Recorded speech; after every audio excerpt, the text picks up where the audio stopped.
உங்களை யாராவது ஏமாத்திருக்காங்களா? ஏதாவது ஒரு நபரை நீங்கள் ரொம்ப நம்பி அந்த நபர் உங்களுக்கு துரோகம் பண்ணியிருக்காரா? இப்போ யோசித்து பார்த்தாலும் அதை உங்களால் தாங்கிக்க முடியலல்ல.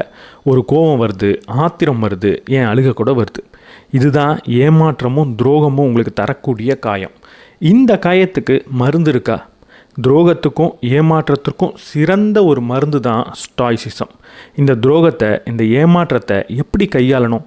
ஸ்டாய்சிசம் நிறைய விஷயத்தை நமக்கு சொல்லி கொடுத்துருக்கு.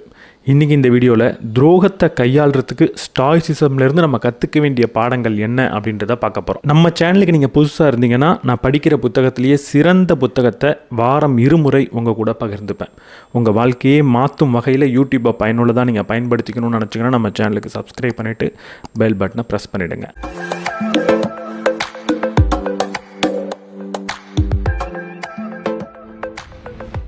மார்க்கஸ் எரிலியஸ் சொல்கிறாரு, உங்களுக்கு உங்கள் மனதின் மீது மட்டும்தான் ஆதிக்கம் இருக்குது, வெளிப்புற நிகழ்வின் மீது உங்களுக்கு ஆதிக்கம் கிடையாது, அது உங்களோட கட்டுப்பாட்டில் இல்லை அப்படின்னு சொல்கிறார்.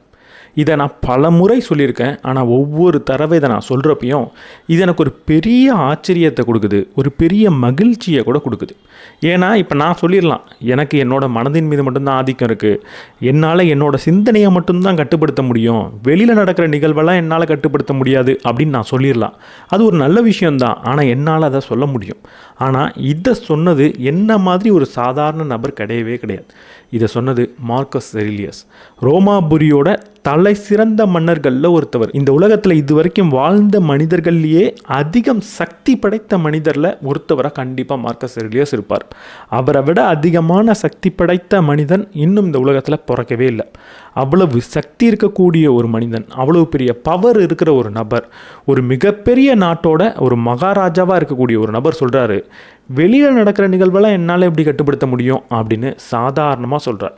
மார்க்கஸ் எரிலியஸ் கிட்ட இருந்து எதை நம்ம கற்றுக்குறோமோ இல்லையோ, நம்ம எவ்வளவு உயரத்துக்கு போனாலும் எப்படி சாதாரண மனிதன் மாதிரி வாழ்கிறது, அதாவது உண்மையாக நம்ம ஒரு சாதாரண மனிதன் தான் அப்படின்றத புரிஞ்சுக்கிறதுன்றத கட்டாயம் கற்றுக்க முடியும். இதை அவர் அடுத்தவங்கள்ட்ட கூட சொல்லலை. ஒரு அரசவையில் உட்காந்து இதை சொல்கிறாரு அப்படின்னா ஒரு பேருக்காகவும் புகழுக்காகவும் அவர் சொல்லியிருக்கலாம். ஆனால் இது எல்லாத்தையும் அவர் எதில் சொன்னார்? இரவு அவருக்கு அவரே எழுதிக்கக்கூடிய ஒரு டைரியில் தான் சொன்னார். அப்போது உண்மையாகவே மனதளவில் இதை நம்பிக்கிட்டு இருந்தார். வெளியில் நடக்கிற நிகழ்வின் மீது எனக்கு கட்டுப்பாடே இல்லை அப்படின்னு ஒரு மிகப்பெரிய ராஜா சொல்கிறார். இன்றைக்கி நம்ம ஊரில் இருக்கக்கூடிய பவர் இருக்கக்கூடிய சக்தி படைத்த மனிதர்களை எடுத்து பாருங்கள். அவங்க இந்த உலகம் என்னோட கட்டுப்பாட்டில் தான் இருக்குது அப்படின்ற மாதிரி பல செயல்களை செய்வாங்க. ஆனால் இந்த உலகத்தில் உண்மையாகவே இந்த உலகத்தையே கட்டுப்பாட்டில் வச்சுருந்த ஒரு நபர், எதுவுமே என் கட்டுப்பாட்டில் இல்லை, என்னோட மனது மட்டும்தான் என் கட்டுப்பாட்டில் இருக்குது அப்படின்னு சொல்கிறார். இதை தான் ஸ்டாய்சிசம் டைகோட்டாமி ஆஃப் கண்ட்ரோல்னு சொல்லுது. என்னோட கட்டுப்பாட்டில் என்ன இருக்குது, என்னோட கட்டுப்பாட்டில் என்ன இல்லை அப்படின்றத பார்க்குறதுக்கு எனக்கு முதல்ல தெரியணும்.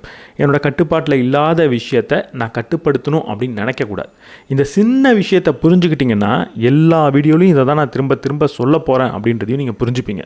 ஏன்னா எப்போ ஏதோ ஒரு பிரச்சனையை எடுத்து அந்த பிரச்சனைக்கான தீர்வு என்ன அப்படின்னு நம்ம யோசிக்கிறோமோ அங்கே இந்த பதில் வராமல் இருக்க போகிறதே கிடையாது.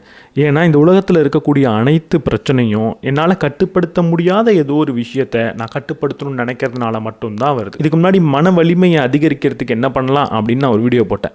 அதுலேயும் இதை நான் சொல்லியிருக்கேன். இதுக்கு முன்னாடி இந்த ஸ்டாய்சிசம் பிளேலிஸ்ட் எடுத்து பார்த்தீங்கன்னா இதில் நான் பல பிரச்சனைக்கான தீர்வாக ஸ்டாய்சிசம் வச்சு பேசியிருப்பேன். எல்லாத்துலேயுமே இந்த பதில் வந்துக்கிட்டே தான் இருக்கும்.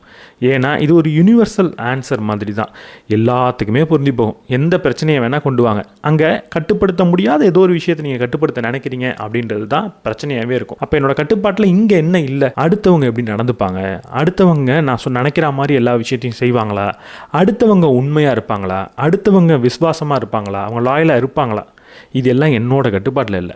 ஏன் கட்டுப்பாட்டில் என்ன இருக்குது? நான் அடுத்தவங்களை எப்படி தேர்ந்தெடுக்கிறேன், அடுத்தவங்களை நான் எப்படி மதித்து நடக்கிறேன், நான் உண்மையாக இருக்கேனா, நான் விசுவாசமாக இருக்கேனா, இது மட்டும்தான் என்னோட கட்டுப்பாட்டில் இருக்குது. என் கட்டுப்பாட்டில் இருக்கிற விஷயத்தை மட்டுமே நான் சரியாக செய்யணும். என்னோடய கட்டுப்பாட்டில் இல்லாத விஷயம் சில நேரம் தவறாக போய் முடியும், அதை நான் புரிஞ்சுக்கணும். அப்போது அதை நினச்சி நான் பெருசாக வருத்தப்படவும் கூடாது. இங்கே நம்மளோட கட்டுப்பாட்டில் இல்லாத ஒரு முக்கியமான விஷயம் என்ன தெரியுமா? நம்மளோட கடந்த காலம். என்னோட கடந்த காலத்தில் என்ன நடந்திருக்கு அப்படின்றத பார்த்து அதை கட்டுப்படுத்தணும்னு நினைக்கக்கூடாது, அதை மாற்றணும்னு நினைக்கக்கூடாது. ஏதோ ஒரு நபர் நம்மளை ஏமாற்றிருப்பார், ஏதோ ஒரு நபர் நமக்கு துரோகம் பண்ணியிருப்பார். அவர் அப்படி பண்ணிட்டாரே அப்படின்னு இப்போ யோசிக்கிறது எல்லாமே என்னோட கட்டுப்பாட்டில் இல்லாத ஒரு விஷயத்தை கட்டுப்படுத்துகிற மாதிரி தான். அதை மட்டும் என்றைக்கும் செய்யக்கூடாது. நம்ம செய்ய வேண்டிய ஒரே விஷயம் நிகழ்காலத்தை ஒழுங்காக எழுதணும். கடந்த காலத்துலேருந்து ஒரு பாடத்தை கற்றுக்கிட்டு நிகழ்காலத்தில் சரியான வேலையை தான் செய்யணும். கண்டிப்பாக அடுத்தவங்க எனக்கு துரோகம் பண்ணிட்டாங்களேன்னு வருத்தப்படுறது அந்த செயலாக இருக்கவே இருக்காது. எபிக்டட்டஸ் சொல்கிறாரு, உங்களுக்கு என்ன நடந்தது அப்படின்றது முக்கியமே கிடையாது, நீங்கள் எப்படி எதிர்வினை ஆற்ற போகிறீங்க அப்படின்றது மட்டும்தான் முக்கியம் அப்படின்னு சொல்கிறார். முதல்ல மார்க்கஸ் ரெலியஸ் எப்பட்றா இப்படி சொன்னார் அப்படின்னு நான் வியந்தேன்ல, அதே மாதிரி தான் இந்த விஷயமும் என்னை எப்போவுமே வியப்பில் ஆற்றிக்கிட்டே இருக்கும். ஏன்னா ஒரு எபிக்டட்டஸ் இதை எந்த இடத்துல இருந்து சொன்னார் தெரியுமா? அவர் ஏதோ ஒரு பெரிய பங்களாவில் இருந்துக்கிட்டோ ஒரு அரசவையில் இருந்துட்டோலாம் சொல்லலை. ஒரு அடிமையாக இருக்கிறப்ப சொல்கிறாரு. அடிமையாக அவரோட கால் உடைக்கப்படுது, அவரை ஒவ்வொரு நாளும் சித்திரவதை பண்ணுறாங்க, துன்பப்படுத்துகிறாங்க, காலை உடைக்கிறாங்க, கையை உடைக்கிறாங்க. அடிமையாக இருக்கார், ஒவ்வொரு நாளும் அவரை எப்படியெல்லாம் கொடுமைப்படுத்த முடியுமோ அப்படி கொடுமைப்படுத்திக்கிட்டு இருக்காங்க. அப்போ அவர் சொல்கிறாரு, நமக்கு என்ன நடக்குதுன்றது முக்கியம் கிடையாது, நம்ம எதிர்வினை எப்படி ஆற்றுறோன்றது மட்டும்தான் முக்கியம் அப்படின்னு சொல்கிறார். வாழ்க்கையில் இதை விட துன்பமான ஒரு நிலைன்றது வரவே வராது. அதாவது அடுத்தவங்க நம்மளை இந்த விட மோசமாக துன்பப்படுத்தவே முடியாது. உங்களை ஒரு நபர் அடிமைப்படுத்தும் போது மட்டும்தான் இருக்கிறதுலையே மிகப்பெரிய கொடுமையை உங்களுக்கு செய்கிறாங்க. அந்த கொடுமையை செய்யும் போது கூட அவர் சொல்கிறாரு, அவங்க என்ன செய்கிறாங்கன்றது முக்கியம் கிடையாது, நான் என்ன பண்ண போகிறேன் அப்படின்றது தான் முக்கியம் அப்படின்னு சொல்கிறார். ஸ்டாய்க்ஸ் இதை தான் எப்போவுமே சொல்லுவாங்க, காயம் அப்படின்றது உண்மை, வலின்றது தவிர்க்க முடியாத விஷயம், ஆனால் துன்பன்றது நம்மளோட கதை அப்படின்னு சொல்லுவாங்க. காயன்றது சில சமயம் வந்துடும், அது உண்மை தான். அதுலேருந்து வரக்கூடிய வலியை நீங்கள் தவிர்க்கவே முடியாது, வலிக்க தான் செய்யும். ஆனால் அங்கே நீங்கள் துன்பப்பட போகிறீங்களா, அதை நினச்சி பல வருடத்துக்கு நீங்கள் வருத்தத்துலேயே இருக்க போகிறீங்களா, அது உங்களோட கதை தான். நீங்கள் அதை அப்படியும் எழுதலாம், மாற்றியும் எழுத முடியும். இங்கே இருக்கிறதுலையே மிகப்பெரிய பிரச்சனை என்னென்னா, நமக்கு ஒரு நபர் துரோகம் பண்ணதுக்கப்புறமோ ஒரு நபர் நம்மளை ஏமாற்றினதுக்கப்புறமோ எப்படிப்பட்ட கதையை நம்ம சொல்கிறோம் அப்படின்றது தான். நம்ம என்ன சொல்லுவோம், மனுஷங்களே இப்படி தான், இதுக்கப்புறம் நான் யாரையும் நம்ப மாட்டேன், உன்னை நம்பினது நான் பண்ண மிகப்பெரிய தப்பு, எல்லாரும் ஏதாவது ஒரு கட்டத்தில் நம்மளை விட்டுட்டு போக தான் செய்வாங்க, எல்லாருமே சுயநலவாதிங்க தான், நான் அடுத்தவங்க மேலே வச்ச அக்கறை தான் தப்பு, உங்கள் மேலே அக்கறை வச்சதுனால நான் ஒரு முட்டாள் அப்படின்ற கதையெல்லாம் சொல்ல ஆரம்பிச்சிடுவோம். எபிக்டட்டஸ் சொல்கிறாரு, அடுத்தவங்க என்ன வேணால் பண்ணிட்டு போட்டோம், நீங்கள் என்ன பண்ணுறீங்க அப்படின்றது தான் ரொம்ப முக்கியம். அப்போது இப்படிப்பட்ட கதையை நீங்கள் சொல்லக்கூடாது, நீங்கள் சரியான செயலை தான் செய்யணும். அடுத்தவங்க மீது அக்கறையாக இருக்கிறதும், அடுத்தவங்களை நம்புறதும், அடுத்தவங்களை நேசிக்கிறதும் தவறான செயல் கிடையாது. ஏதோ ஒரு நபர் உங்களை ஏமாற்றிட்டாரு அப்படின்றதுக்காக நீங்கள் அடுத்தவங்களை நேசிக்கிறத குறைச்சிக்கவே கூடாது, வேணும்னா இன்னும் கொஞ்சம் அதிகப்படுத்தலாம். நம்ம ஒரு நல்ல மனிதனாக இருந்து நிறைய பேரை நேசிக்கணும் அப்படின்னா அதுக்கு ஒரு சின்ன விலையை கொடுக்கணும். அந்த விலை என்னன்னா, எப்பயாவது இப்படி ஏதாவது ஒரு நபர் அதை அட்வான்டேஜாக எடுத்துக்கிட்டு நம்மளை ஏமாத்துறது தான். அதை நம்ம கட்டாயம் தாங்கிக்கிட்டு தான் ஆகணும். இதே விஷயத்தை மார்க்கஸ் ரெலியஸும் சொல்கிறார், உங்களோட குணத்தை தொந்தரவு பண்ணாத எந்த ஒரு விஷயத்தாலும் உங்களை தொந்தரவு பண்ண முடியாது, உங்களோட குணத்தை மாற்றாத எந்த ஒரு விஷயத்தாலும் உங்களை தோற்கடிக்கவே முடியாது. வெளியிலேருந்து ஒரு நபர் நம்மளை ஏமாற்றிட்டாரு, ஏதோ ஒரு நபர் நமக்கு துரோகம் பண்ணிட்டார், அங்கே உடனடியாக நம்ம செய்ய வேண்டிய விஷயம் என்ன தெரியுமா, இந்த விஷயம் என்னோட கேரக்டரை, என்னோட குணத்தை மாற்றிடக்கூடாது அப்படின்னு நான் ப்ரொடெக்ட் பண்ணணும், அதை பாதுகாக்கணும், அதை ஒரு கோட்டையில் வச்சுருக்கிற மாதிரி வச்சுருக்கணும். இங்கே ஒரு பெரிய பிரச்சனை என்னென்னா, ஒரு நபர் நம்மளை ஏமாற்றிட்டாலோ இல்லை ஒரு துரோகம் பண்ணிட்டாலோ அங்கே அவர்கிட்ட நம்ம அவரை நம்பி நல்லா நடந்துக்கிட்டு இருக்கோம் அப்படின்ற ஒரே விஷயந்தான். நம்மளோட குணம் நல்லா இருக்கும் போது மட்டும்தான் நம்மளை ஒரு நபரால் ஏமாற்ற முடியும். யாரால் நம்மளை ஏமாற்ற முடியும்னா, யாரை நம்ம நம்பினோமோ, யாரை நம்ம நேசித்தோமோ அவங்களால மட்டும்தான் ஏமாற்ற முடியும். அப்போது நான் நல்ல விஷயத்தை கொடுக்கும்போது மட்டும்தான் ஒரு நபரால் என்னை ஏமாற்ற முடியும். அப்போ உடனடியாக நான் என்ன செய்யணும்னா, நான் ஒரு நல்ல விஷயத்தை கொடுத்தேன், அவர் என்னை ஏமாற்றிட்டாரு, அதனால இந்த நல்ல விஷயத்தை நான் மாற்றிடக்கூடாது அப்படின்றத புரிஞ்சுக்கணும். என்னோட கேரக்டர் மாறிடுச்சுன்னா அங்கே நான் தோற்று போயிட்டேன் அப்படின்னு அர்த்தம். எங்கே என்னோட கேரக்டர் மாறுதோ, எங்கே என்னோட கேரக்டரை நான் கெடுத்துக்கிறனோ அதை செகண்ட் பீட்ரேயல் அப்படின்னு சொல்கிறாங்க. அதாவது இரண்டாவது துரோகம். இரண்டாவது துரோகம்னா என்ன, ஒரு நபர் துரோகம் பண்ணிட்டாரு, அதனால இதுக்கப்புறம் யாரையுமே நான் நம்ப மாட்டேன் அப்படின்னு சொன்னால் அவர் ஒரு துரோகம் பண்ணியிருக்காரு, இப்போ நான் எனக்கு ஒரு துரோகம் பண்ணிக்கிறேன், அது என்னோட கேரக்டரை நான் ஸ்பாயில் பண்ணிக்கிறது, இதுக்கப்புறம் யாரையும் நேசிக்க மாட்டேன், இதுக்கப்புறம் யாரையுமே நம்ப மாட்டேன் அப்படின்னு சொல்கிறதுலாம் எனக்கு நானே, என்னோட கேரக்டருக்கு நானே பண்ணிக்கக்கூடிய ஒரு துரோகம். இதே விஷயத்த மார்க்கஸ் ரெலியஸ் இன்னொரு இடத்துல சொல்கிறார், உங்களோட எதிரியை நீங்கள் பழி வாங்கணும்னா அவங்க செஞ்ச எந்த ஒரு செயலையும் திரும்ப யாருக்கும் செய்யாமல் இருங்க அப்படின்னு சொல்கிறார். நம்ம உடனடியாக என்ன செய்வோம்னா, ஒரு நபர் நம்மளை ஏமாற்றிட்டாரு, ஒரு துரோகம் பண்ணிட்டாருன்னா அவர் என்னெல்லாம் பண்ணாரோ அந்த மாதிரி நானும் மாறிடுறேன், உனக்கு மட்டும்தான் விவரம் இருக்கா, நானும் விவரமானவனாக மாறி காட்டுறேன் அப்படின்னு நினச்சிக்கிட்டு அதே விஷயத்த நம்மளும் செய்யணும் அப்படின்னு நினைப்போம். அவங்க என்னெல்லாம் செஞ்சாங்களோ அதெல்லாம் இப்போ நம்ம கற்றுக்க ஆரம்பிப்போம். இதுதான் இருக்கிறதுலையே பெரிய பிரச்சனை. நீங்கள் ஒரு நபரை பழி வாங்கணும்னு நினைக்கிறது தப்பே கிடையாது. ஆனால் அவங்கள பழி வாங்குறதுக்கு ஒரே ஒரு வழி தான் இருக்குது. அவங்க உங்களுக்கு என்ன செஞ்சாங்களோ அதை திரும்பி அவங்களுக்கும் செய்யாதீங்க, யாருக்கும் செய்யாதீங்க. உங்களை ஒரு நபர் ஏமாத்துறாருன்னா உங்களுக்கு ஒரு சின்ன நல்லதை பண்ணியிருக்காரு. அது என்னென்னா, அவரை மாதிரி நீங்கள் இருக்க வேணாம் அப்படின்ற முடிவை எடுக்கும்போது எப்படி நான் இருக்கக்கூடாதுன்றதை கற்றுக்குறீங்க அவர்கிட்ட இருந்து. அந்த பாடத்தை உங்களுக்கு விட்டுட்டு போகிறாரு. அதற்காக வேணும்னா நன்றியே சொல்லலாம். ஒரு நபர் உங்களுக்கு துரோகம் பண்ணிட்டாருன்னா அது உங்களுக்கு எப்படிப்பட்ட வலியை கொடுக்குது? இரவு தூங்கவே முடியல. தூங்கும் போதெல்லாம் எனக்கு அவரோட ஞாபகம் வந்துக்கிட்டே இருக்குது. நான் சில சமயம் கற்பனையில் அவர் கூட சண்டை போட்டுக்கிட்டு இருக்கேன், அவர் கூட ஒரு ஆர்கியூமெண்ட்டில் ஈடுபடுறேன். ரூம்குள்ளே யாருமே இல்லை, தனியாக உட்காந்துருக்கும் போது அவர் கூட சண்டை போடுற மாதிரி, அவர்கிட்ட ஒரு வாக்குவாதம் பண்ணுற மாதிரி நான் கற்பனை பண்ணி என் நேரத்தை வீணடிச்சுக்கிட்டு இருக்கேன். காலைல நல்ல ஒரு காஃபியை கையில் எடுத்துகிட்டு உட்காந்தா காஃபியை குடித்து முடிக்கிற வரைக்கும் என்னோடய சிந்தனையில் அவர் மட்டும்தான் இருக்கார் அப்படின்னு ஏற்பட்டுச்சுன்னா அதை விட மிகப்பெரிய ஒரு காயத்தை உங்களுக்கு நீங்கள் கொடுத்துக்கவே முடியாது. உங்களோட மனதுக்குள்ளே அவரை நீங்கள் அனுமதிச்சிட்டிங்க. உங்களோட மனதுன்ற ஒரு கோட்டைக்குள்ளே அதோட சென்டரில் இப்போ அவரை தூக்கி உட்கார வச்சுட்டிங்க. அவர் உங்களுக்கு ஒரு துரோகத்தை பண்ணிவிட்டு உங்களை ஏமாற்றிட்டு அங்கேருந்து கடந்து போயிருப்பார். ஆனால் நீங்கள் அவரை உங்களோட கோட்டையோட நடுவில் உட்கார வச்சு தினம் தினம் பார்த்துக்கிட்டே இருக்கீங்க. இதை தான் மார்க்கஸ் ஆரேலியஸ் சொல்கிறாரு. நல்லா யோசிச்சு பாருங்கள். அடுத்தவங்க உங்களை ஏமாற்றிருக்கலாம், ஆனால் அவர் என்னை ஏமாற்றிட்டாரே அப்படின்னு நீங்கள் கோவப்படும் போது அந்த ஏமாற்றம் உங்களுக்கு கொடுத்த வலியை விட அந்த கோபம் அதிகமான வலியை உங்களுக்கு கொடுத்துக்கிட்டே இருக்குது அப்படின்னு சொல்கிறார். எப்போவுமே நம்ம ஒரு நபர் மீது கோவப்பட்டோம்னா அந்த கோபத்தை செனேக்கா என்னன்னு தெரியுமா சொல்கிறாரு? தற்காலிக முட்டாள்தனம் அப்படின்னு சொல்கிறார். முட்டாள்தனத்தோடு இருக்கும்போது எந்த ஒரு முடிவையும் எடுக்கக்கூடாது அப்படின்னு அவர் சொல்கிறார். அப்போது இந்த தற்காலிக முட்டாள்தனத்தை நம்ம ஏன் வர வச்சுக்கணும்? ஒரு நபர் என்னை ஏமாற்றிட்டாரு, துரோகம் பண்ணிட்டாருன்னா உடனடியாக வரக்கூடிய கோபத்தை நம்மளால் தவிர்க்க முடியாது. அது வந்தே தான் தீரும். ஆனால் அந்த கோபம் ஏன் நீடித்த கோபமாக இருக்கணும்? ஒரு வருஷம் கழித்து அவர் நம்மளை மறந்துட்டு கூட போயிருக்கலாம். ரோட்டில் பார்த்தா கூட ஹாய் சொல்லிவிட்டு சாதாரணமாக நடந்து போவார். ஆனால் நம்ம அவரை நினச்சி கோவப்பட்டுக்கிட்டே இருந்தோம் அப்படின்னா யாரை இங்கே நம்ம காயப்படுத்துகிறோம்? நம்மளை மட்டும்தான் காயப்படுத்துகிறோம். நம்மளோட மனது அப்படின்றது ஒரு கோட்டை. அந்த கோட்டையை பாதுகாக்க வேண்டிய உரிமை நம்மக்கிட்ட தான் இருக்குது, அந்த கடமை நம்மக்கிட்ட தான் இருக்குது. அந்த மனதுக்குள்ளே ஏதாவது ஒரு நபரை நீங்கள் அனுமதிச்சிட்டிங்க அப்படின்னா அதை விட பெரிய காயத்தை உங்களுக்கு நீங்கள் கொடுத்துக்க முடியாது. இந்த கோவத்தை நான் எப்படி கையாளுறதுன்னு கேட்டிங்கன்னா செனேக்கா இதுக்கு அழகான ஒரு பதிலை சொல்கிறார். கோவத்தை நீங்கள் கையாளணும்னு நினச்சா தயவு செஞ்சு அதை தள்ளி போடுங்க அப்படின்னு சொல்கிறார். கோவத்தை தள்ளி போடுறது மூலமாக மட்டும்தான் நம்மளால் கையாள முடியும். கோவத்தின் மூலமாக எந்த ஒரு செயலும் நீங்கள் செய்யக்கூடாது. இதே விஷயத்தை தான் எபிக்டேட்டஸும் சொல்கிறார். நம்மளை தூண்டக்கூடிய ஒரு செயல் இருக்கட்டும், அந்த செயலுக்கு எதிர்வினையாற்றக்கூடிய நம்மளோட செயலாக இருக்கட்டும், இது ரெண்டுக்கும் நடுவில் ஒரு சின்ன இடைவெளி இருக்குது. அந்த இடைவெளியை ஒத்து பார்த்திங்கன்னா அதுக்குள்ளே சுதந்திரம் இருக்குது அப்படின்னு சொல்கிறார். அடுத்தவங்க நம்மளை தூண்டிக்கிட்டே தான் இருப்பாங்க. ஏதாவது ஒரு செயல் செய்வாங்க, பிடிக்காத ஒரு விஷயத்த செய்வாங்க, ஏமாற்றுவாங்க. இந்த மாதிரி நிகழ்வு நடக்கிறப்போ உடனடியாக நம்ம எதிர்வினையை ஆற்றக்கூடாது.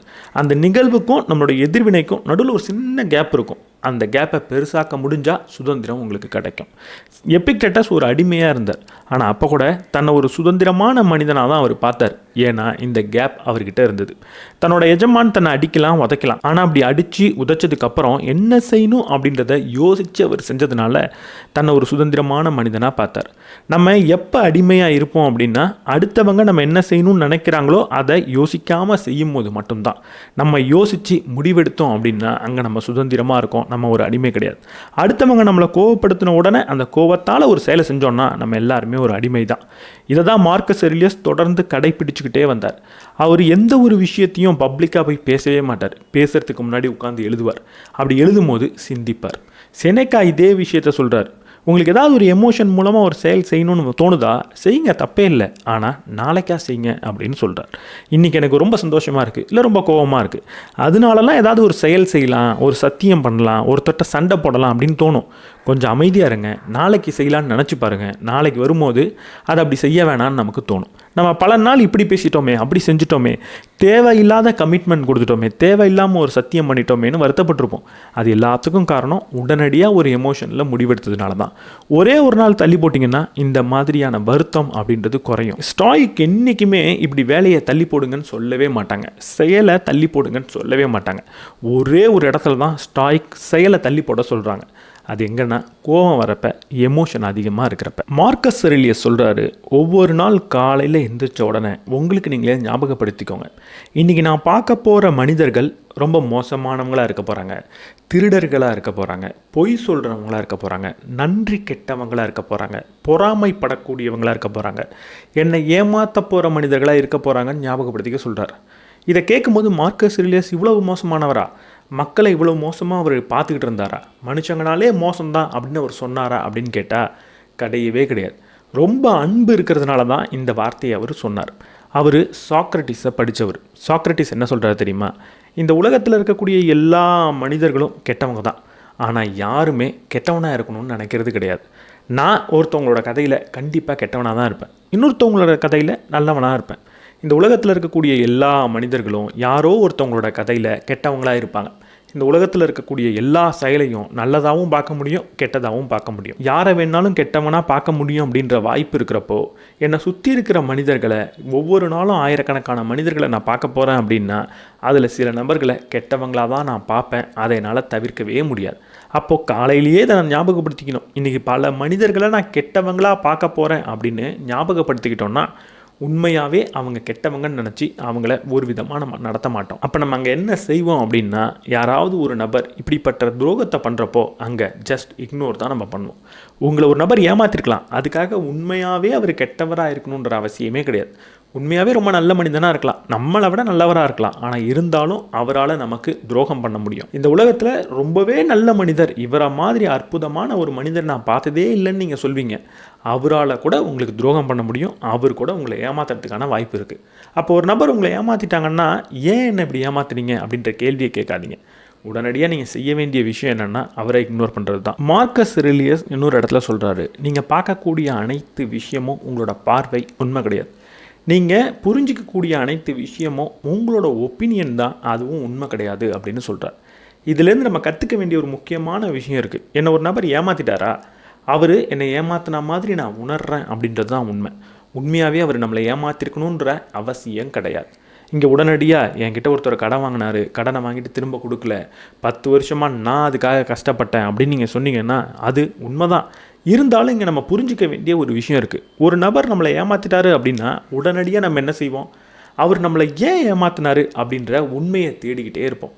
உங்களுக்கு அனைத்து உண்மையும் அங்கே தேவைப்படுறது கிடையாது. அனைத்து விஷயத்தையும் தெரிஞ்சுக்கிட்டால் தான் உங்களை நீங்கள் குணப்படுத்த முடியும் அப்படின்றதும் கிடையாது. ஒருத்தவர் உங்களை ஏமாற்றிட்டார் அவர் தான். அதுக்கப்புறம் அவர் ஏன் ஏமாத்தினார், அவர் என்ன நினச்சிருப்பார், நம்மளை ஏன் அப்படி நடத்தினார் அப்படின்ற கேள்வியை தேடாதீங்க. அங்கே ரொம்ப உண்மையை ஆராய்ச்சி பண்ணாதீங்க. உங்களோட ஒப்பீனியன் அவர் நம்மளை ஏமாற்றிட்டாரு அப்படின்றதே போகிறோம், அங்கேயே நீங்கள் அவரை இக்னோர் பண்ணிட்டு போகலாம். மார்க்கஸ் ஆரேலியஸ் ஒரு இடத்துல சொல்கிறார், உங்களை காயப்படுத்திய நபர்களை ஒரு மருத்துவர் நோயாளியை பார்க்குற மாதிரி பாருங்க அப்படின்னு சொல்கிறார்.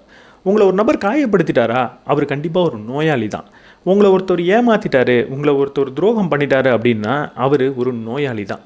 அவருக்கு ஏதோ ஒரு பிரச்சனை இருக்கிறதுனால தான் அப்படி அவர் செஞ்சுருக்கார். நீங்கள் ஒரு மருத்துவர் மாதிரி அவரை பார்க்க கற்றுக்கணும். மார்க்கஸ் ஆரேலியஸ் ரோம் சாம்ராஜ்யத்தை ஆட்சி பண்ணிக்கிட்டு இருக்கார். அப்போது ஒரே நேரத்தில் ஒரு உள்நாட்டு போரும் நடக்குது, அதே நேரத்தில் ஒரு பிளேக், இப்போ கொரோனா வந்த மாதிரி நாட்டுக்குள்ளே ஒரு பெரிய தொற்று நோய் பரவிக்கிட்டு இருக்கு. அவ்வளவு வேலை இருக்கும் மார்க்கஸ் ஆரேலியஸ்க்கு. ஆனால் அவர் கூட ஆட்சி பண்ணக்கூடிய இன்னொரு நபர், அவரோட தத்தெடுக்கப்பட்ட சகோதரர் லூசியஸ், அவர் சிரியா நாட்டில் போய் பார்ட்டி பண்ணிக்கிட்டு இருக்காரு, கூத்தடிச்சுக்கிட்டு இருக்கார்.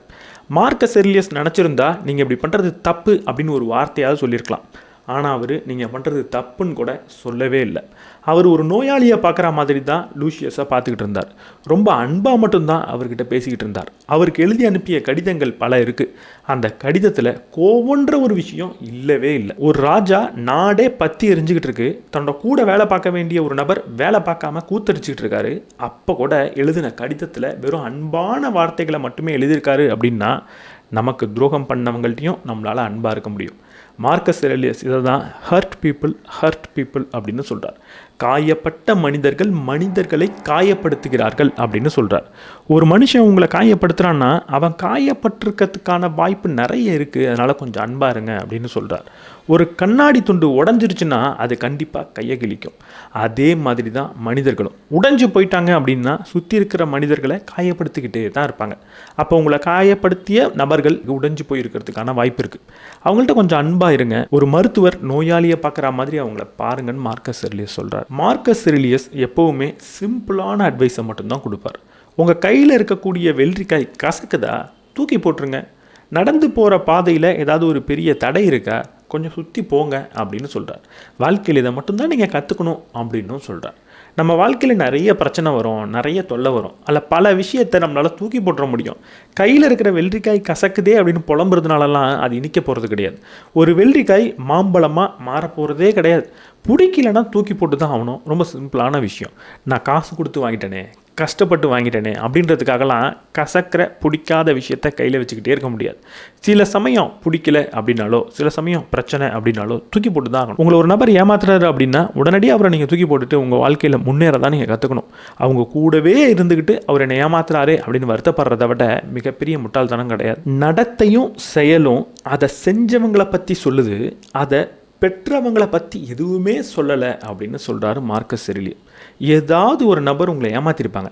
ஏமாத்தின உடனே அந்த நபர் மோசமானவர்னு சொன்னால் கூட பரவாயில்ல, ஆனால் உடனடியாக நம்மளை தப்பாக பார்க்க ஆரம்பிச்சிடுறோம். நான் தான் கொஞ்சம் முட்டாள்தனமாக இருந்துட்டேன்ல, நான் தான் தப்பு பண்ணிட்டேன்ல, நான் தான் நம்பியிருக்கக்கூடாதுல்ல அப்படின்னு நம்மளை பற்றியே பேசிக்கிட்டு இருக்கோம்.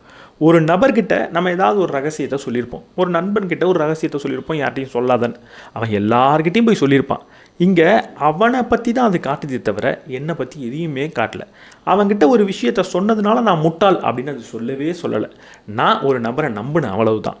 அந்த நபர் தான் தப்பானவர்ன்றது தான் அந்த நடத்தையை காட்டுதே தவிர அந்த நடத்தையை பெற்ற என்னை பற்றி எதையுமே அது சொல்கிறது கிடையாது. இதை தான் மார்க்கஸ் செரிலியஸ் அவரோட டைரியில் எழுதியிருக்காரு. எப்போவுமே உங்களை பார்த்து அடுத்தவங்க என்னை இவ்வளவு மோசமாக நடத்துகிற அளவுக்கு என்கிட்ட என்ன தப்பாக இருக்குன்னு கேட்டுறாதீங்க. என்னை இவ்வளவு மோசமாக நடத்துகிற அளவுக்கு அவங்கள்ட்ட என்ன தப்பாக இருக்குன்னு மட்டும் கேளுங்கன்னு சொல்கிறார். ஒரு செயலை ஒருத்தவங்க நமக்காக செய்கிறாங்க, நம்மளை பார்த்து செய்கிறாங்க அப்படின்னா அது நல்ல செயலாக இருந்தாலும் சரி, மோசமான செயலாக இருந்தாலும் சரி, அந்த செயலை செஞ்சவங்களை பற்றி மட்டும்தான் பேசுது, நம்மளை பற்றி பேசலை. ஒருத்தவர் அன்பான செயலை நமக்காக செய்கிறாரு அப்படின்னா நம்ம ரொம்ப நல்லவன் அப்படின்னு கிடையாது, அவர் அன்பானவர்.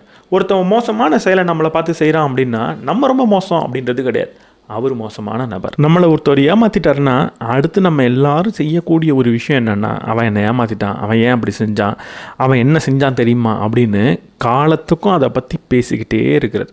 மார்க்கஸ் செரிலியஸ் இதுக்கு தான் ஒரு பதிலை சொல்கிறார். ஒரு நல்ல மனிதன் எப்படி இருக்கணும் அப்படின்னு பேசி நேரத்தை வீணடிக்காதீங்க, ஒரு நல்ல மனிதனாக இருந்துருங்க அப்படின்னு சொல்கிறார். உங்களை ஏமாத்துற நபர் எப்படி இருந்திருக்கணும், ஏன் அவர் உங்களை ஏமாற்றிருக்கக்கூடாது, அவர் உங்களை ஏமாத்தினது எந்த அளவுக்கு உங்களுக்கு காயத்தை கொடுத்துச்சு அப்படின்லாம் பேசி நேரத்தை வீணடிக்காதீங்க.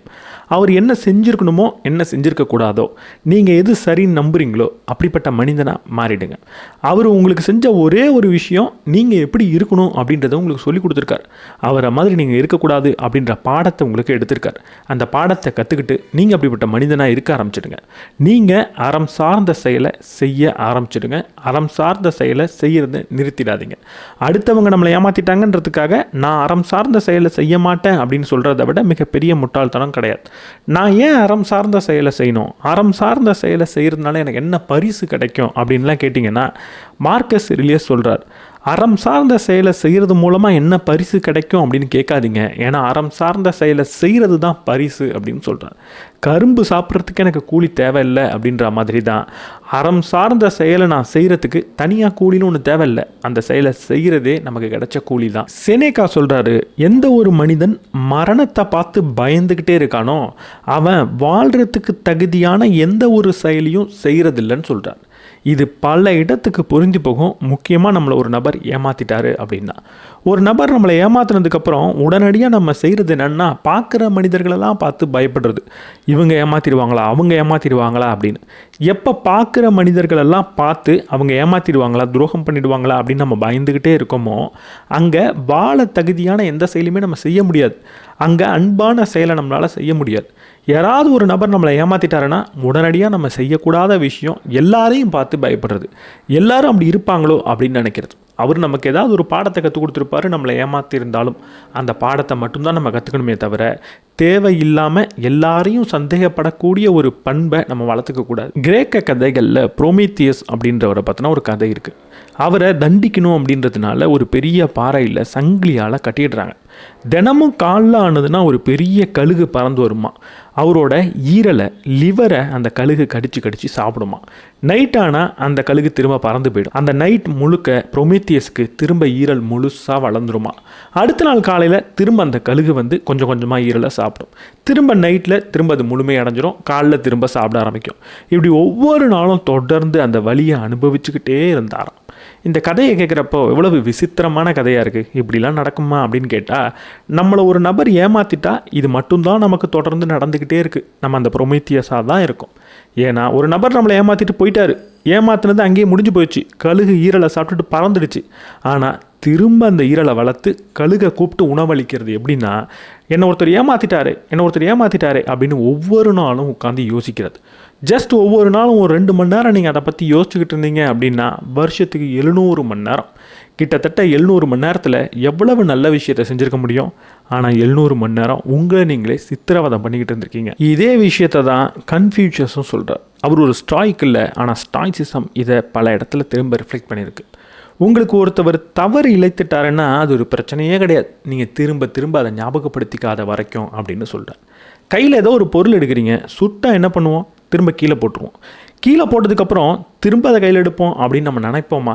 ஏதாவது ஒரு கறிக்கட்டையாக இருக்கட்டும், பழுக்க காய்ச்சின ஒரு இரும்பாக இருக்கட்டும், அதை கையில் எடுக்கும்போது சுட்டுருச்சுன்னா தூக்கி போட்டுட்டு அங்கேருந்து நகர்ந்து போவோம், திரும்ப அதை எடுப்போம் அப்படின்னு நம்ம நினைக்க மாட்டோம். ஆனால் நம்மளை ஏதாவது ஒரு நபர் காயப்படுத்திட்டா மட்டும், நமக்கு ஏதாவது ஒரு நபர் தொந்தரவு கொடுத்துட்டா மட்டும், நம்மளை ஒரு நபர் ஏமாற்றிட்டா மட்டும் திரும்ப திரும்ப அதை ஏன் யோசித்து பார்த்துக்கிட்டே இருக்கோம்? ஒவ்வொரு தடவை நீங்கள் யோசிக்கிறப்பையும் அந்த நிகழ்வை திரும்ப உங்கள் கற்பனையில் நடத்துக்கிறீங்க. இதை தான் செனேக்கா நம்ம நிஜத்தை விட கற்பனையில் தான் அதிகமான துன்பத்தை அனுபவிக்கிறோம் அப்படின்னு சொல்கிறார். நிஜத்தில் ஒரு தடவை தான் நடந்துச்சு, ஆனால் கற்பனையில் ஒவ்வொரு நாளும் நடந்துக்கிட்டு இருக்கு. செனேக்கா சொல்கிறாரு, ஒரு தங்கத்தை நீங்கள் பரிசோதனை பண்ணி பார்க்கணுன்னா அதை நெருப்பில் போட்டு தான் ஆகணும். அதே மாதிரி ஒரு மனிதனை பரிசோதனை பண்ணி பார்க்கணுன்னா அவனை கஷ்ட காலத்துக்குள்ளே போட்டு பார்க்கணும் அப்படின்றார். ஒரு கடின உழைப்பு உடம்பை வலுவாக்குற மாதிரி வாழ்க்கையில் வரக்கூடிய கஷ்ட காலங்கள் நம்மளோட மனதை வலுவாக்குது அப்படின்னும் சொல்கிறார். மார்க்கஸ் எர்லியஸ் இதையே இன்னொரு விதமாக சொல்கிறார். உங்கள் வாழ்க்கையில் வரக்கூடிய தடைகள் தான் உங்கள் வாழ்க்கையில் உங்களை முன்னேற்றும் அப்படின்னு சொல்கிறார். அப்போ ஏதோ ஒரு நபர் நம்மளை ஏமாத்துறாருன்னா அவர் நம்மளை கடினமாக்குறாரு, நம்மளை இன்னும் வலுவாக்குறாரு, அவர் தான் நம்மளை வாழ்க்கையில் முன்னேற்றுறாரு அப்படின்னு இவங்க சொல்கிறாங்க. இது உடனடியாக கேட்கறதுக்கு ஒரு மோட்டிவேஷன் மாதிரி இருந்தாலும் ஜஸ்ட் மோட்டிவேஷன் அப்படின்றது கிடையாது. நீங்கள் நிறைய சாதனையாளர்களோட கதையை படிச்சிருப்பீங்க. அந்த எல்லா கதையிலையும் ஒரு விஷயம் உங்களுக்கு ஒத்துப்போகும் கண்டிப்பாக. அவர் ஏதோ ஒரு பெரிய கஷ்டத்தை பட்டிருப்பார், அந்த கஷ்டத்துலேருந்து மீண்டு வந்து பெரிய ஆளாயிருக்காரே அப்படின்னு நீங்கள் வியந்திருப்பீங்க. எப்படி இந்த உலகத்தில் இருக்கக்கூடிய 90% சாதனையாளர்கள் வாழ்க்கையில் ஏதோ ஒரு கஷ்டத்தை பட்டிருக்காங்க, அந்த கஷ்டத்துலேருந்து மீண்டு வந்து சாதனையை படைச்சிருக்காங்க. இது ஏதோ ஒரு படத்தில் வர ஸ்கிரிப்ட் மாதிரி எல்லாருக்கும் ஒன்றா இருக்கே. ஏன்னா உண்மையாகவே வாழ்க்கையில் கஷ்டகாலத்தை பார்க்கக்கூடிய மனிதனால தான் முன்னேற முடியுது. இதே தான் செனேக்கா சொல்கிறாரு, வாழ்க்கையில் கஷ்டகாலத்தையே பார்க்காத ஒரு மனிதனை பார்த்தா எனக்கு பாவமாக இருக்குது. ஏன்னா அவனோட உண்மையான தகுதியை அவன் பார்க்கவே இல்லையே அப்படின்னு சொல்கிறார். ஏதாவது ஒரு நபர் உங்களை ஏமாத்தினா அங்கேருந்து தான் நீங்கள் மீண்டு வர போகிறீங்க. அதை மட்டும் மீண்டு வந்துட்டிங்கன்னா அதுக்கப்புறம் உங்களோட வளர்ச்சி மிக பெருசாக இருக்கும். இதை தான் சைக்காலஜியில் போஸ்ட் ட்ராமாட்டிக் க்ரோத் அப்படின்னு சொல்லுவாங்க. ஏதாவது ஒரு ட்ராமா ஆகிடுச்சு அப்படின்னா அந்த ட்ராமாலேருந்து மீண்டு வந்துட்டிங்கன்னா அதுக்கப்புறம் ஒரு மிகப்பெரிய வளர்ச்சி இருக்குது. ஏன்னா ஒரு ட்ராமாவை பார்த்துட்டு வெளியே வந்த ஒரு நபரால் சின்ன சின்ன பிரச்சனையெல்லாம் ஈஸியாக கையாள முடியும், சின்ன சின்ன வழிகளை பொறுத்துக்க முடியும். அதுக்கப்புறம் எனக்கு போர் அடிக்குது, சலிப்பாக இருக்குது அப்படின்றதுக்காகலாம் சின்ன சின்ன கேளிக்கைக்குள்ளே அவங்க போக மாட்டாங்க. வாழ்க்கையில் ரொம்ப பெரிய மோசமான இடத்த பார்த்த அவங்களுக்கு இப்போ மற்றது எல்லாமே நல்லா தான் தெரியும், எல்லாமே பார்க்குறதுக்கு வாய்ப்பு மாதிரி அவங்களுக்கு தெரியும். அவங்க மேலே போய்கிட்டே இருப்பாங்க. அதனால தான் வாழ்க்கையில் வெற்றி பெற்ற எல்லா மனிதர்களும் ஏதாவது ஒரு பெரிய கஷ்டகாலத்தை பார்த்துருப்பாங்க. உங்களையும் ஒரு நபர் ஏமாற்றிட்டாரு, ஒரு துரோகத்தை கொடுத்துட்டாரு, ரொம்ப பெரிய மன உளைச்சலுக்கு உங்களை உள்ளாக்கிட்டாரு அப்படின்னா அதுக்கு நன்றியை சொல்லுங்கள், அது உங்களை கட்டாயம் வளர்க்க தான் போகுது. செனேக்கா சிம்பிளான ஒரு விஷயத்தை சொல்கிறார், வாழ்க்கையில் உங்களை வளர்க்கக்கூடிய மனிதர்கள் கூட மட்டுமே நீங்கள் நட்பில் இருக்கணும்னு சொல்கிறார். நிறைய மனிதர்கள் வாழ்க்கையில் வந்துட்டு போயிட்டுருப்பாங்க, எல்லார் கூடயும் நீங்கள் நட்பை வளர்த்துக்கக்கூடாது. நீங்கள் யார் கூட சேரணும், யார் கூட உங்களோட நேரத்தை செலவழிக்கணும் அப்படின்றத பார்த்து தான் தேர்ந்தெடுக்கணும். நீங்கள் ரேண்டமாக யார் கூட வேணாலும் நான் பழகுவேன் அப்படின்னா, எல்லாரையும் நம்புவேன் அப்படின்னா அங்கே ஏமாற்றப்படுறதுக்கான வாய்ப்பு அதிகம் தானே. நல்ல மனிதர்களை, உங்களை வளர்க்கக்கூடிய மனிதர்களை மட்டுமே உங்கள் கூட வச்சுக்கோங்க. ரெண்டாவது, எபிக்டஸ் இதே விஷயத்த சொல்கிறார், நல்ல நல்ல ஞாபகத்தை எப்போவுமே கையில் வச்சுக்கோங்கன்னு சொல்கிறார். சும்மா இருக்கீங்களா, ஏதாவது ஒரு விஷயத்தை யோசிக்க போகிறீங்களா, உடனடியாக உங்கள் வாழ்க்கையில் நடந்த நல்ல விஷயத்தை பற்றி யோசிங்க. ஏதோ ஒரு நபர் ஏமாற்றிட்டாரு, எனக்கு துரோகம் பண்ணிட்டாரு அப்படின்றத பற்றியே யோசிக்காதீங்க. சும்மா இருக்கிற நேரத்தில் உங்கள் வாழ்க்கையில் நடந்த நல்ல விஷயத்தை பற்றி யோசிக்கக்கூடிய ஒரு பண்பை வளர்த்துக்கிட்டிங்கன்னா துரோகம்லாம் உங்கள் கண்ணு முன்னாடி இருக்காது, மறைஞ்சு போயிடும். நம்ம எப்போவுமே தப்பான விஷயத்தை, நெகட்டிவான விஷயத்தை, இந்த எதிர்மறையான சம்பவங்களை மட்டுமே ஞாபகம் வச்சுக்கிறதுனால தான் துரோகம் பெரிய விஷயமா தெரியுது. அது உண்மையாகவே சின்ன விஷயந்தான், அப்பப்போ நடக்கக்கூடிய விஷயந்தான். அதை தூக்கி போட்டுருங்க. அதை விட நிறைய நல்ல விஷயம் உங்கள் வாழ்க்கையில் கட்டாயம் நடந்திருக்கும். அதை மறந்துடாதீங்க. ஸ்டாய்சிசமில் ஒரு முக்கியமான ப்ராக்டிஸை சொல்லி தருவாங்க. அது என்னென்னா நெகட்டிவ் விஸ்வலைசேஷன். எல்லாமே கெட்டதாக போய் முடிஞ்சிருமா அப்படின்னு அப்பப்போ யோசிச்சு பார்க்குறது. இப்படி யோசிச்சு பார்க்குறது ரொம்ப மோசமான விஷயம் கிடையாது, ஒரு நெகட்டிவ் திங்கிங் கிடையாது. நான் ஒரு நபர் கூட பழகிறேன், அவர் ரொம்ப நல்லவராக இருக்கார், எனக்கு ரொம்ப பிடிச்ச நபராக இருக்கார், அவரும் நம்மளை ஏமாற்றிடுவாரோ அப்படின்னு ஒரு தடவை யோசித்து பார்க்குறது சந்தேகப்படுறது கிடையாது. அப்படி யோசித்து பார்க்குறது உலகத்தில் இருக்கிற நல்ல மனிதர்கள் கூட அப்பப்போ நம்மளை ஏமாற்றுவாங்கன்ற உண்மையை புரிஞ்சுக்கிறது, ஏற்றுக்கிறது தான் அது. ரொம்ப நல்ல மனிதன் அவன், என்னோட ரொம்ப நல்ல நண்பன், அவன் எப்படி என்னை ஏமாற்றுவான், நான்லாம் சந்தேகப்பட மாட்டேன் அப்படின்னு நீங்கள் சொன்னீங்கன்னா, இந்த உலகத்தில் ஏமாற்றப்பட்ட அனைத்து மனிதர்களும் அவங்கள யார் ஏமாத்துனாங்களோ அவங்க நம்மளை ஏமாற்றவே மாட்டாங்கன்னு நம்பிக்கிட்டு தான் இருந்தாங்க ஏமாத்துற வரைக்கும். அவங்க நம்மளை ஏமாற்றிடுவாங்களோன்னு ஒரு தடவை யோசிச்சிருந்தா ஏமாந்துருக்க மாட்டாங்க. அவர் நம்மளை ஏமாற்றவே மாட்டார் அப்படின்னு நம்பினதுனால மட்டும்தான் ஏமாற்றப்பட்டிருக்காங்க. லைஃப்பில் யார் வேணாலும் உங்களை ஏமாற்றலாம். அதுக்காக அவங்க கெட்டவங்களாக இருக்கணுன்ற அவசியம் கிடையாது. சில நேரத்தில் ஒரு விதமான சூழல் அவங்கள அப்படிப்பட்ட செயலை செய்ய தூண்டலாம். அதனால் எந்த ஒரு மனிதனும் என்னை ஏமாற்றிடவே மாட்டான் அப்படின்னு நீங்கள் நினைக்க தேவையில்ல. எல்லாரும் என்னை ஏமாத்துறதுக்கான வாய்ப்பு இருக்குது அப்படின்ற ஒரு உண்மையை புரிஞ்சுக்கோங்க. எல்லாரையும் பார்த்து சந்தேகப்பட சொல்லலை, அவங்க ஏமாத்துறதுக்கான வாய்ப்பு இருக்குன்ற உண்மையை மட்டும் ஏற்றுக்க சொல்கிறேன். செனேக்கா சொல்கிறாரு, கண்ணீர் அப்படின்றது வரதான் செய்யும், அதை அடக்கி வைக்காதீங்க, சில சமயம் அதை கீழே விடுறது தான் உங்கள் ஆன்மாவை குளிப்பாட்டுறது அப்படின்னு சொல்கிறார். சில சமயம் உங்களை யாராவது ஒருத்தவங்க ஏமாற்றிட்டாங்கன்னா வருத்தப்படுங்க, உட்காந்து அழுங்க, தப்பே கிடையாது. அழவே கூடாது அப்படின்னு நீங்கள் உங்களோட அழுகையை கட்டுப்படுத்தி வைக்கணுன்ற அவசியம் கிடையாது. ரொம்ப ஏமாந்துட்டீங்க, ரொம்ப வருத்தமாக இருக்கா, உட்காந்து அழுங்க, அதில் எந்த ஒரு தப்பும் கிடையாது. செனேக்கா ஒரு இடத்துல சொல்கிறாரு, ஒருத்தவங்களை நம்ம ஆழமாக நேசிக்கிறதுக்கு கொடுக்கக்கூடிய விலை என்னன்னா துக்கம் அப்படின்னு சொல்கிறார். அவருக்கு நெருங்கிய நண்பன் இறந்து போனதுக்கப்புறம் இந்த வார்த்தையை சொல்கிறார். நம்ம வாழ்க்கையில் நிறைய பேரை நம்ம நேசிப்போம், அதுக்கு நம்ம கொடுக்க போகிற ஒரு சின்ன விலை என்ன தெரியுமா? அவங்க நம்மளை விட்டு போகும்போது அங்கே அடைய போகிற துக்கம் மட்டும்தான். இப்போ யோசிச்சு பாருங்களேன், நம்ம எல்லாரையும் நேசிக்கிறோம், அவங்களாம் ஒரு காலத்தில் இந்த உலகத்தை விட்டு போயிடுவாங்க, அப்போ நமக்கு ரொம்ப கஷ்டமாக இருக்கும். அப்படின்றதுக்காக யாரையுமே நான் நேசிக்க மாட்டேன் அப்படின்னு நான் சொல்லுவேன்னா? என்னோடய அப்பா இருக்காங்க, அம்மா இருக்காங்க, நமக்கு நண்பர்கள் இருக்காங்க, அவங்க எல்லாருமே நமக்கு முன்னாடி போகிறதுக்கான வாய்ப்புன்றது இருக்க தான் செய்யுது. அதுக்காக அவங்க போயிட்டா ரொம்ப வருத்தமாக இருக்குமேன்றதுக்காக அவங்களெல்லாம் நான் நேசிக்க மாட்டேன், ஊரை விட்டு ஓடிடுவேன் அப்படின்னு நம்ம சொல்லவே மாட்டோம். அதே மாதிரி தான் அடுத்தவங்களை நம்பும் போது நம்ம அதற்காக கொடுக்கக்கூடிய ஒரு சின்ன விலை தான் துரோகம். ஏதாவது ஒரு நபர் துரோகம் பண்ண தான் செய்வாங்க, அதுக்காக நான் யாரையுமே நம்ப மாட்டேன் அப்படின்னு சொல்கிறது கிட்டத்தட்ட ஒரு முட்டாள்தனம். எல்லாரையும் நம்புங்க, அதுக்கு அப்பப்போ சின்ன விலையை கொடுக்க வேண்டியிருக்கும். அந்த விலை சில பேர் உங்களை ஏமாற்றுவாங்க, சில பேர் துரோகம் பண்ணுவாங்க. அது சாதாரண விஷயமாக கடந்து போங்க. வேணும்னா உட்காந்து அழுதுக்கோங்க, அதுக்கு மேலே அங்கே பண்ணுறதுக்கு எதுவுமே கிடையாது. அதை ஞாபகப்படுத்தி திரும்ப திரும்ப மட்டும் உங்களை காயப்படுத்திக்காதீங்க. மார்க்கஸ் எரிலியஸ் சொல்கிறாரு, ஏமாற்றம் அப்படின்றது மாற்றம் அப்படின்றது இயற்கையின் அழகு, இயற்கையின் சுவை அப்படின்னு சொல்கிறார். உங்களை ஒரு நபர் ஏமாத்துறாரு அப்படின்னா அங்கே ஒரே ஒரு விஷயந்தான் நடந்திருக்கு, ஒரு மாற்றம் நடந்திருக்கு. இயற்கையில் மாற்றம் அப்படின்ற ஒரு விஷயத்தை எப்போவுமே எதிர்பார்த்துக்கிட்டு இருக்கணும், அதை தவிர்க்க முடியாத ஒரு விஷயம். ஒரு நபரை நான் தொடர்ந்து நம்பிக்கிட்டே இருந்தேன், இதுக்கப்புறம் நம்ப போகிறதில்ல அப்படின்னா அங்கே ஒரு மாற்றம் நடந்திருக்கு. அதுதான் இயற்கை. மாற்றத்தை பார்த்து நீங்கள் பயந்தாலோ, இந்த மாற்றத்தை ஏற்றுக்க முடியாது அப்படின்னு நீங்கள் நினச்சாலோ அங்கே தான் பிரச்சனை. ஏமாற்றமும் ஒரு மாற்றம் தான். இவ்வளவு நாள் நீங்கள் இருந்த ஒரு மனிதராக இல்லாமல் புதிய மனிதராக மாற போகிறீங்க. அது வளர்ச்சியாகவும் இருக்கலாம், இல்லை பிரச்சனையாகவும் இருக்கலாம். அந்த நிகழ்வை நீங்கள் எப்படி பார்க்குறீங்க, அங்கே நீங்கள் என்ன செய்ய போகிறீங்கன்றதை பொறுத்து தான் அது வளர்ச்சியா இல்லையான்றது இருக்குது. உங்கள்கிட்ட இல்லாத ஒரு விஷயத்தை பற்றி எப்போவுமே யோசிச்சுக்கிட்டே இருக்காதீங்க. உங்கள்கிட்ட என்னெல்லாம் நல்ல விஷயங்கள் இருக்கோ அதை பற்றி யோசிக்க மறந்துடாதீங்கன்னு மார்க்கஸ் எரிலியஸ் ஒரு இடத்துல சொல்கிறார். எப்போவுமே என்ன ஒருத்தவன் ஏமாற்றிட்டானே, எனக்கு ஒரு துரோகம் நடந்துருச்சு அப்படின்றத பற்றி மட்டுமே நீங்கள் யோசிக்கக்கூடாது. உங்கள் வாழ்க்கையில் பல நல்ல நிகழ்வுகள் நடந்திருக்கும், அதை பற்றி யோசிக்கிறதுக்கான நேரத்தை நம்ம செலவழிக்கணும்.